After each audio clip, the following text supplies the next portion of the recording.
Hola Rosa, muchísimas gracias por el espacio. Antes que nada, yo creo que hay que tomar en consideración también lo que sucedió la semana pasada, porque literalmente hace un par de días Trump estaba inclusive aquí en Turquía, en la cumbre de la OTAN, donde sí formalmente declaró que ya el cese al fuego que tanto se había promocionado, que según iba a tardar más de 60 días, ya no iba a funcionar. Entonces, claramente los ataques se escalan por los dos lados, por una parte Irán, por otra parte Estados Unidos, y hoy dice Donald Trump que va a tener el control del Estrecho de Hormuz. Entonces, si es que tuviera realmente esta capacidad militar, económico, político de controlarlo, no creo que ahorita estarían en esa situación. Y además, también la semana pasada, justo el día viernes, sucedió algo bastante sospechoso porque habían varios ataques donde nadie se tomó la responsabilidad respecto al tema de los ataques del sur de Irán.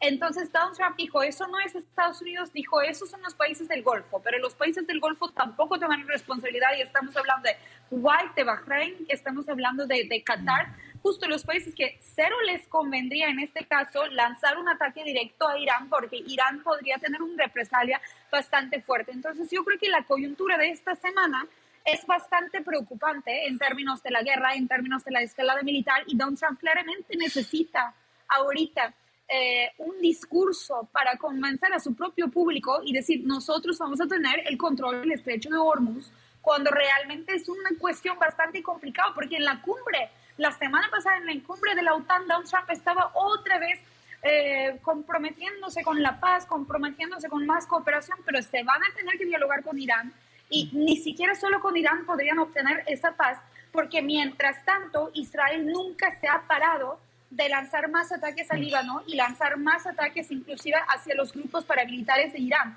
Entonces está primeramente la cuestión de Israel, segundamente está la cuestión de tener control del Estrecho de Hormuz. Irán lo tiene, con más que lo nieguen, parcialmente tiene mucho control, por eso estamos en esa guerra. ¿Y cómo vamos a parar este escalamiento de estos últimos días? Porque César al fuego se canceló y tanto nos lo habían vendido como si fuera un tratado de paz, Rosa. Claro, precisamente antes de seguir conversando sobre las perspectivas, ha mencionado usted estos ataques que de hecho escalaron, ¿no? La agresión entre ambas partes y que no fueron reivindicados la semana pasada contra el sur de Irán. ¿Cuál es su lectura sobre quién podría tener intereses en esos ataques? Yo creo que es una pregunta bastante interesante, porque hay que analizar esas preguntas así. ¿A quién le conviene más?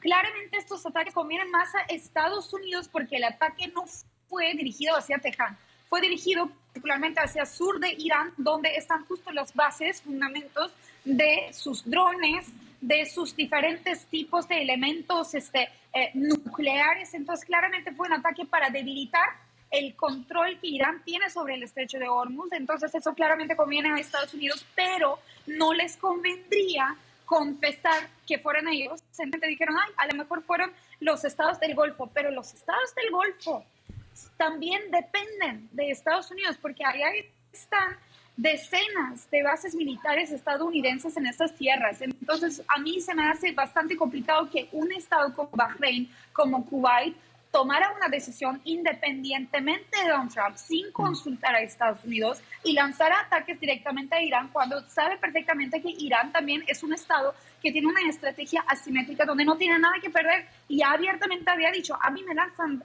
un paquete de bombardeo, yo voy a tener una represalia. Entonces yo creo que fue Estados Unidos, pero en estas semanas no les conviene decir que fueron ellos directamente, o a lo mejor fueron algunos grupos que justo trabajan con Estados Unidos, pero yo no confiaría 100% ahorita a los discursos ni de Marco Rubio ni de Donald Trump, porque por la coyuntura también ellos emplean esas estrategias asimétricas, esas estrategias de la guerra híbrida. O sea, ahorita hay ataques hacia el sur de Irán que nadie se responsabilizó y todavía siguen diciendo que van a controlar el Estrecho de Hormuz. ¿Cómo vamos con el proceso de la paz? César al fuego se paró. Entonces también hay que retomar esa parte de multilateralismo y la diplomacia. Sí. Allá yo creo que Estados Unidos tiene mucha responsabilidad junto con los países mediadores, como Qatar y Pakistán en este caso. Talia, precisamente en las últimas horas, ¿no?, en represalia, dice la Guardia Revolucionaria, por los bombardeos estadounidenses, Irán está atacando nuevamente los aliados estadounidenses en el Golfo Pérsico y también Jordania.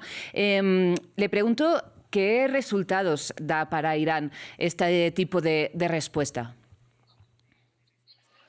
Pues yo creo que nadie está obteniendo buenos resultados, pero para Irán es un poco empoderamiento en sentido de resiliencia. Es decir, Irán hace todas esas represalias para que todo el mundo viera que ellos no son débiles, que son una potencia mediana a nivel regional, que sí tienen más brazos para militares en diferentes regiones y diferentes partes de Medio Oriente, y que perdiendo esta guerra. Yo creo que simplemente lo están haciendo para renegar lo que está sucediendo y decir, aquí estamos perdiendo la guerra y seguimos teniendo el control del estrecho de Hormuz, y esta guerra no va a parar sin que se negociaran con nosotros. Pero también está el tema de Israel, y eso está bastante complicado. O sea, nadie está ganando nada, cosa que son más de 20-25% flujo petrolero mundial. Claro. Entonces, el que tenga el control del estrecho de Hormuz prácticamente tiene el control de todas cadenas de suministro y toda la economía internacional, casi en esos términos estratégicos. Claro. Entonces, Irán quiere mostrar que es un país importante simplemente y que no están perdiendo la guerra.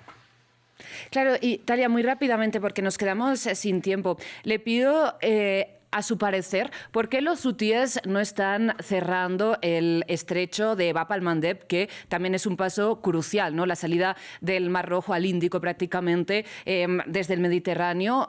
¿Por qué no están aplicando este mecanismo de presión los hutíes en alianza con Irán?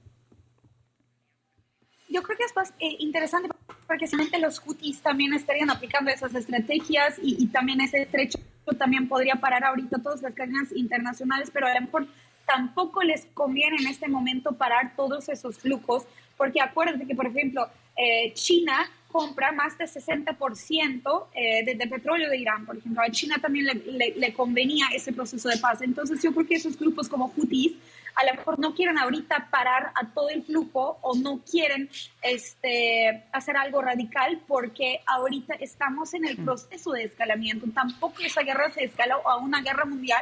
Estamos en un punto regional, y yo creo que eso les da más espacio para negociar con Estados Unidos, a lo mejor para retomar el proceso de la paz. Yo pienso que es también decisión de Irán, ¿no? No lanzar con todo lo que tiene en un instante, sino hacerles esperar y simplemente generar más influencia poco a poco.